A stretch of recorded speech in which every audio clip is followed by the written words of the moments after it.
بسم اللہ الرحمن الرحیم۔ السلام علیکم ناظرین، آج کی اس ویڈیو میں آپ کو بنی اسرائیل کے 99 افراد کے قاتل کی توبہ کے بارے میں بتاؤں گی اور ہمیں اللہ کی رضا میں راضی رہنے کا سبق بھی ملے گا۔ بیان کیا جاتا ہے کہ بخاری و مسلم میں بنی اسرائیل کے ایک قاتل کا واقعہ نقل کیا گیا ہے۔ حضور اکرم صلی اللہ علیہ وآلہ وسلم نے اللہ کہ یہاں توبہ کی قبولیت سے متعلق صحابہ اکرام رضوان اللہ کے سامنے بنی اسرائیل کے ایک قاتل کا نہایت خوبصورت اور ایمان افروز واقعہ بیان فرمایا کہ بنی اسرائیل میں ایک شخص چوری ڈکیتی اور قتل میں بہت مشہور تھا اور نہایت معمولی بات پر کسی کو قتل کر دیتا تھا۔ ہوتے ہوتے اس کے ہاتھ سے 99 افراد کا قتل ہو چکا۔ اس کے بعد اس کے دل میں احساس پیدا ہوا کہ مجھے بھی تو اللہ کے یہاں جانا ہے۔ چنانچہ یہ فکر بڑھتا رہا اور لوگوں سے معلومات کرتے ہوئے سرگرداں پھرنے لگا کہ کیا میری توبہ قبول ہو سکتی ہے یا نہیں۔ کسی عالم شخص سے ملاقات کی فکر ہوئی کہ معلوم کیا جائے کہ ایسے شخص کی توبہ قبول ہو سکتی ہے یا نہیں۔ لوگوں نے ایک عابد شخص کے پاس جانے کا مشورہ دیا۔ اس شخص نے اس کے پاس جا کر مسئلہ معلوم کیا کہ کیا میری توبہ قبول ہو سکتی ہے اور کیا میری مغفرت ہو سکتی ہے جبکہ میں نے 99 انسانوں کی جان مار دی ہے۔ تو اس عابد کو مسئلہ معلوم نہیں تھا تو اس نے اپنی عقل سے قیاس آرائی کی، جو آدمی 99 انسانوں کی جان مار سکتا ہے اس کی مغفرت کہاں سے ہوگی؟ چنانچہ اس نے کہہ دیا کہ تیری توبہ قبول نہیں ہوگی۔ تو اس شخص نے غصے اور جلال میں آ کر اس کو بھی قتل کر کے 100 پورے کر دیے کہ جب میری توبہ قبول نہیں ہوتی تو لاؤ تجھے بھی قتل کر کے 100 پورے کر دیتا ہوں۔ چنانچہ اس نے 100 پورے کر دیے، مگر اس کے دل میں باقی رہا کہ میری مغفرت کی کوئی شکل ضرور ہوگی۔ اس لیے اس نے لوگوں سے پھر معلومات کا سلسلہ جاری کر دیا کہ روئے زمین میں سب سے بڑا عالم کون ہے، اس سے جا کر معلوم کروں گا، وہی صحیح مسئلہ بتا سکتا ہے۔ کہ آخر لوگوں نے اس کو بتلایا کہ فلاں جگہ ایک عالم رہتا ہے، اس سے جا کے معلوم کرو۔ چنانچہ اس نے اس عالم صاحب کے پاس جا کر اپنی زندگی کی کارگزاری سنائی اور 100 آدمیوں کو کس طرح سے قتل کیا سارا کارنامہ سنا کر معلوم کیا کہ اب بتلائیے کیا میری توبہ قبول ہو سکتی ہے یا نہیں؟ کیا اللہ کے یہاں مجھے جیسے گناہ گار کے لیے بھی مغفرت کا کوئی خانہ ہے یا نہیں؟ تو اس عالم صاحب کو چونکہ علم تھا، اس نے بتلایا کہ تیرے گناہ معاف کرنے میں اللہ کے یہاں کیا رکاوٹ ہے۔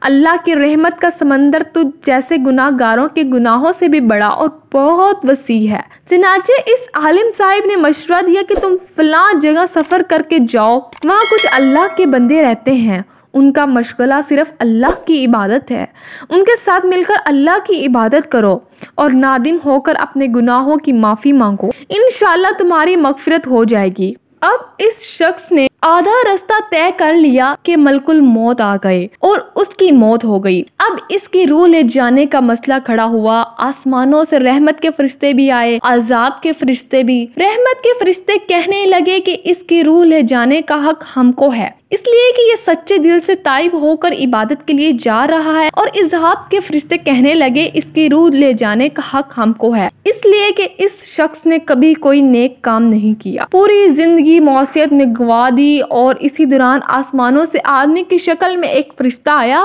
بعض روایت سے معلوم ہوتا ہے کہ یہ آنے والا فرشتہ حضرت جبرائیل امین علیہ السلام تھے۔ چنانچہ اس فرشتے نے تشریف لا کر ان دونوں طرح کے فرشتوں کے درمیان یہ فیصلہ کیا کہ دونوں طرف کی مسافت ناپ کر کے دیکھ لو، جہاں سے آ رہا ہے وہاں کی مسافت قریب ہے یا جہاں جا رہا ہے وہاں کی مسافت، لہٰذا جہاں کی مسافت قریب ہوا اس شخص کو وہاں والوں میں شمار کر دیا جائے گا۔ چنانچہ دونوں طرف کی زمین ناپ کر دیکھی گئی تو جہاں جا رہا تھا وہاں کی مسافت جہاں سے آ رہا تھا اس کے مقابل میں صرف 1 برس قریب ہے۔ چنانچہ فیصلہ ہوا کہ مقام معصیت سے مقام عبادت صرف ایک قریب ہے، اس لیے رحمت کے فرشتوں کو اس کی روح لے جانے کا حق ہوگا۔ چنانچہ اللہ کی طرف سے اس کی مغفرت کا اعلان ہو گیا۔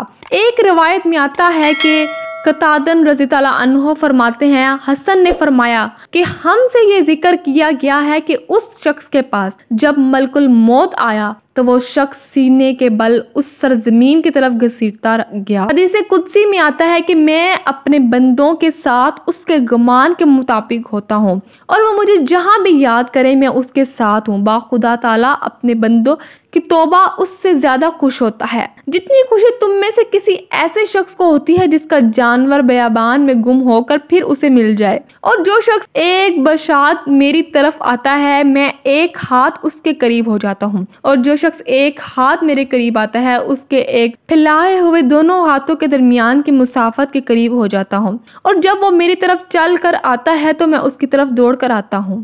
حاصل معلوم ہوا کہ انسان جب بھی سچے دل کے ساتھ توبہ کرے گا تو اللہ تعالیٰ ضرور قبول فرمائیں گے انشاءاللہ۔ یہ واقعہ خصوصاً ان حضرات کے لیے حوصلہ افزائی اور معاونت کا سبق ہے جو کہ بڑے بڑے گناہ کر کے اب مایوسی کی زندگی گزار رہے ہیں، کیونکہ شیطانوں انہیں مایوس کرتا ہے۔ بہرحال گناہ گاروں کو شیطان کی باتوں میں آ کر مایوس نہیں ہونا چاہیے، بلکہ اللہ کی رحمت سے اچھی امید رکھ کر سچی توبہ کے ذریعے اپنے آپ کو پاک و صاف کر لینا چاہیے۔ اللہ تعالیٰ ہم سب کو عمل کرنے کی توفیق عطا فرمائے، آمین یا رب العالمین۔